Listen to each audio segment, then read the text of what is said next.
Assalamualaikum warahmatullahi wabarakatuh. Kembali lagi bersama kami Padang Bacor Entertain yang akan memberikan soal dan juga pembahasan lengkap khususnya bagi teman-teman kami yang akan mengikuti tahap kedua P3K tahun 2021 berkaitan dengan Al-Quran Hadis sesuai dengan FF yang telah disampaikan oleh teman-teman kita di tahap pertama. Mudah-mudahan apa yang kami sampaikan ini bermanfaat bagi teman-teman yang akan mengikuti tes yang kedua. Baiklah teman-teman, tidak berlama-lama langsung saja ke pembahasan soal. Soal yang pertama, yang ke-10 lagi ya. Ittaqillah haitsu ma kunta. Hadis ini menunjukkan bahwa takwa A. Ada batas waktunya, B. Tidak mengenal tempat dan waktu, C. Ada batas tempatnya, D. Disesuaikan dengan tempatnya, E. Disesuaikan dengan kondisinya. Jadi mungkin teman-teman sudah sering mendengar hadis yang telah kita paparkan ini, ittaqillah haitsu ma kunta. Jadi takwa itu menurut katakanlah bertakwa kepada Allah itu tidak mengenal tempat dan waktu. Jadi jawaban tepat adalah yang B. Kenapa yang B? Kita lihat hadisnya.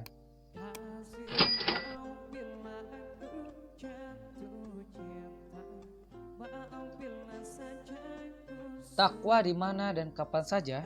Ini dia. Ittaqillah haitsu ma kunta wa atbi'is sayyi'atal hasanata tamkuha wa khaliqin nasa bikhuluqin hasanin. Jadi yang potongan hadis yang sini teman-teman, suma kunta, bertakwalah kepada Allah di mana dan kapan saja kalian berada. Ya, jadi di mana saja kita berada, baik itu luar negeri, ke mana saja lah pokoknya, dan kapan saja waktunya, itu tidak luput dengan takwa kita kepada Allah. Jangan lupakan Allah, itu intinya. Jadi ikutilah keburukan dengan kebaikan yang akan menghapusnya, dan pergaulilah manusia dengan akhlak yang baik. Ini sesuai hadis riwayat Ahmad, Tirmizi, Ad-Darimi, Al-Bazar, Al-Hakim, dan Al-Baihaqi. Jadi yang tepat adalah yang B. Oke teman-teman, lanjut soal yang berikutnya. Soal nomor 11. Fa in kana la mahalahu fu thulusun li ta'amihi wa thulusun li syarabihi wa thulusun li nafsi. Menurut dia ini bagaimana sunnah makan dalam mengisi perut kita. Jadi berkaitan dengan makan, pergaulan kita, tingkah laku kita sudah diatur oleh Al-Quran maupun hadis. Jadi ini aturan mengenai sunnah makan oleh Nabi Muhammad adalah A. Setengah makanan dan setengahnya lagi minuman, B. Sepertiga makanan, sepertiga minuman, sepertiga nafas, C. Sepertiga minuman, sepertiga nafas, sepertiga sayur-sayuran, D. Sepertiga makanan, sepertiga minuman, sepertiga buah-buahan, E. Setengahnya minuman, setengahnya makanan. Jawaban yang tepat menurut hadis sunnah makan dalam mengisi perut adalah yang B. Sepertiga makanan, sepertiga minuman, dan sepertiga nafas. Kita lihat kenapa B. Di mana ini sesuai dengan hadis Miqdam bin Ma'di Karib yang diriwayatkan Imam Tirmizi. Rasulullah SAW bersabda, "Tiada tempat yang paling buruk yang dipenuhi oleh manusia daripada perutnya. Cukup bagi anak Adam beberapa suap saja untuk menegakkan tulang belakangnya. Jika tidak, maka sepertiga dari perutnya untuk makanan, sepertiga lagi untuk air alias minuman, dan minumannya, dan sepertiga lagi untuk nafas." Jadi jawaban yang tepat adalah yang B. Sepertiga makanan, sepertiga minuman, sepertiga nafas. Oke, itu jawabannya. Jadi itu tentu sudah ada aturan yang teman-teman. Seandainya kalau kita melebihi makanan yang telah ditetapkan di dalam ruangan perut kita, tentu kita termasuk saudara setan. Kenapa dikatakan saudara setan? Karena orang yang melampaui batas, orang yang berlebihan itu dibenci oleh Allah Subhanahu wa taala. Oke. Kemudian di dalam hadis yang diriwayatkan Imam Tirmizi juga menyatakan bahwa Rasulullah mengajarkan untuk mengisi perut dengan sepertiga makanan, sepertiga minuman, dan sepertiga air. Ini yang paling mendatangkan manfaat untuk tubuh dan hati kita, teman-teman. Imam Tirmizi ya. Oke, lanjut soal berikutnya, soal nomor 12. Alladzina iza asabathum musibah qalu inna lillahi wa inna ilaihi rajiun. Apa maksudnya? A. Jika tertimpa musibah kita wajib bersabar. B. Orang bersabar ketika mendapat musibah boleh bersedih. C. Jika mendapat musibah kita tidak boleh bersedih berlebihan. D. Orang yang bersabar ketika mendapat musibah mengucapkan doa qauqalah. E. Orang bersabar ketika mendapat musibah mengucapkan doa istirja. Jadi teman-teman jangan sampai kita ragu dalam menjawab soal ini teman-teman. Kita bahas itu lihat konteks soalnya, apa yang diminta. Jadi sesuai dengan ayat ini yang dimintanya itu adalah jawaban yang tepat adalah yang E. Orang yang bersabar ketika mendapat musibah mengucapkan doa istirja. Doa istirja itu yang mana? Ini dia. Qalu inna lillahi wa inna ilaihi raji'un. Kita lihat pembahasannya. Maka di dalam surah Baqarah ayat 156 mengatakan alladzina iza asabathum musibah qalu inna lillahi wa inna ilaihi raji'un. Orang apabila ditimpa musibah mereka mengucapkan innalillahi wa inna ilaihi raji'un. Jadi kalau kita mendapatkan musibah, bencana, kita ucapkan innalillahi wa inna ilaihi raji'un. Ya.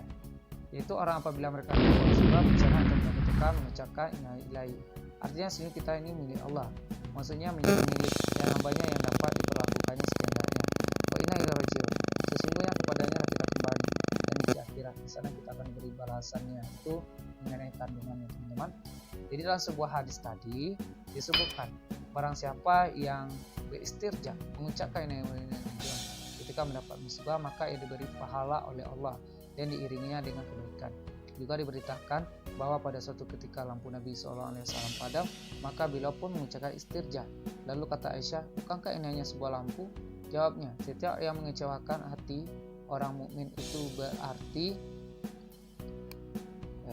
itulah musibah teman-teman. Jadi sesuai dengan konteks ayat tadi kita dituntut kalau seandainya kita kena musibah, kena bencana, kena kecelakaan, bacalah inna lillahi wa inna ilaihi raji'un. Itu doa istirja. Oke. Selanjutnya soal berikutnya, soal nomor 13.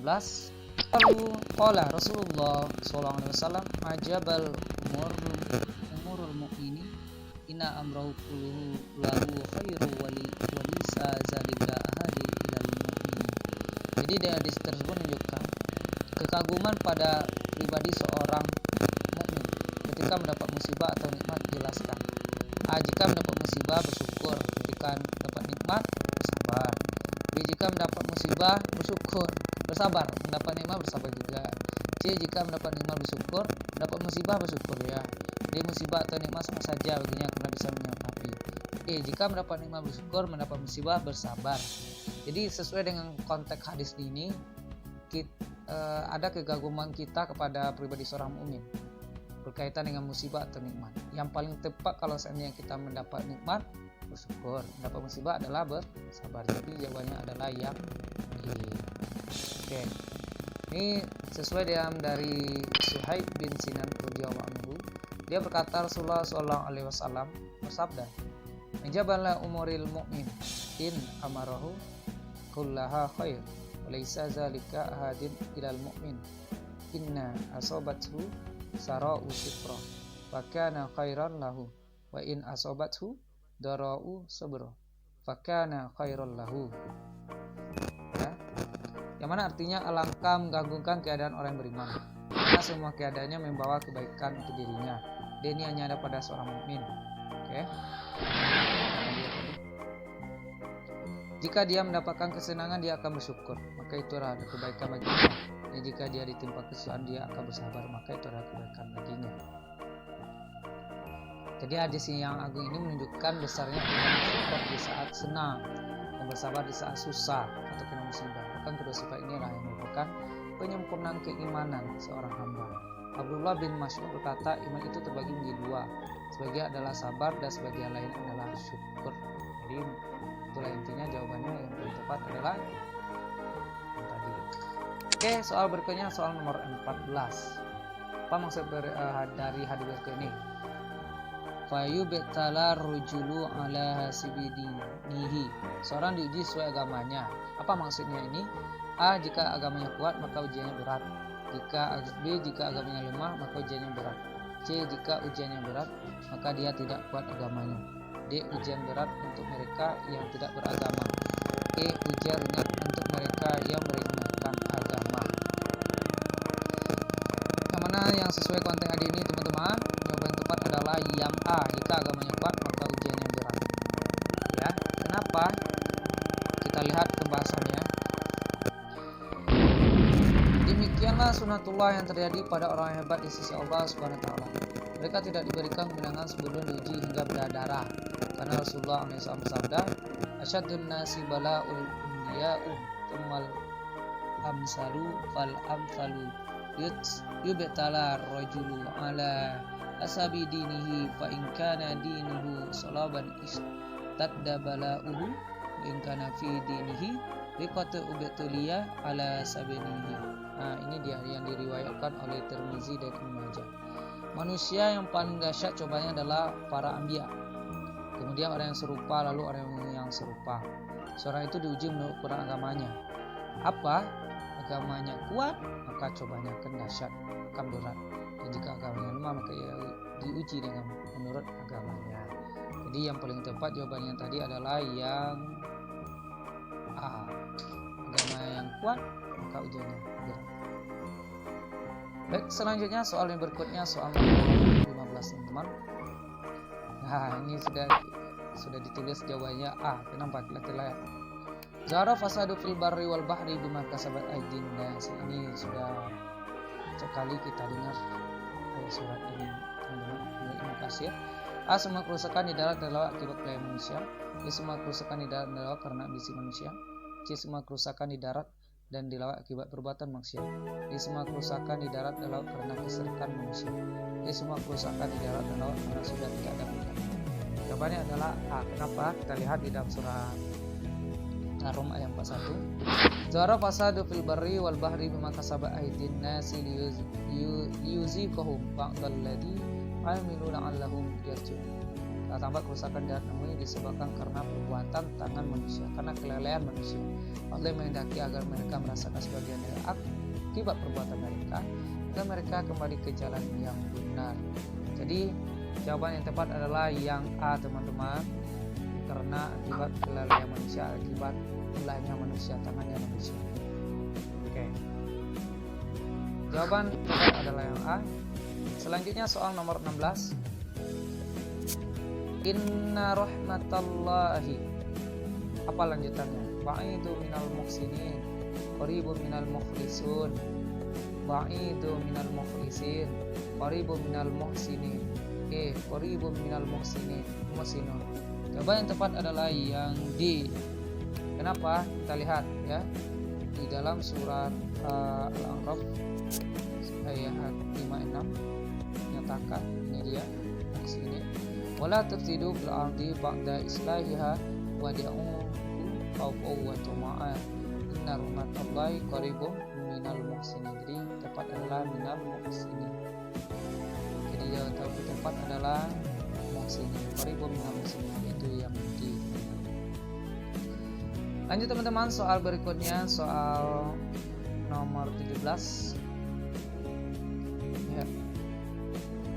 Contohnya sudah dituliskan yaitu teman-teman. Yang apa kita lihat? Wala tufsidu fil ardi ba'da islahiha. Dalam surah Al-A'raf ya tadi teman-teman. A. Jangan berbuat baik di muka bumi setelah manusia merusaknya. B. Janganlah berbuat kerusakan di muka bumi setelah Allah menciptakan. C. Jangan berbuat kerusakan di bumi setelah manusia merusakkannya. D. Janganlah berbuat baik di muka bumi setelah manusia merusakkannya. E. Janganlah berbuat kerusakan di muka bumi setelah Allah memperbaikinya. Jawaban yang tepat adalah E. Kenapa? Kita lihat dalam surah Al-A'raf tadi. 56. Wala tufsidu fil ardi ba'da islahiha wad'uhu khawfan wa tama'an inna rahmatallahi qaribun minal muhsinin. Dan janganlah kamu berbuat kerusakan bumi setelah Allah menciptakannya itu dengan baik. Dalam kepadanya dengan rasa takut dan berharap, sesungguhnya rahmat Allah sangat dekat kepada orang yang berbuat kebaikan. Jadi jawaban yang tepat adalah yang B. Oke, lanjut soal berikutnya. Soal nomor 18.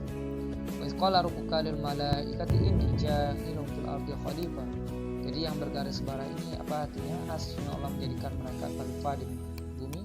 B. Sesungguhnya Allah menjadikan seorang khalifah di langit. C. Sesungguhnya aku hendak menjadikan seorang khalifah di bumi. D. Sungguh malaikat adalah seorang khalifah di langit dan bumi. E. Sungguh Allah menjadikan malaikat seorang khalifah di bumi. Jawaban yang tepat di sini adalah yang C. Kenapa yang C? Kita lihat pembahasannya.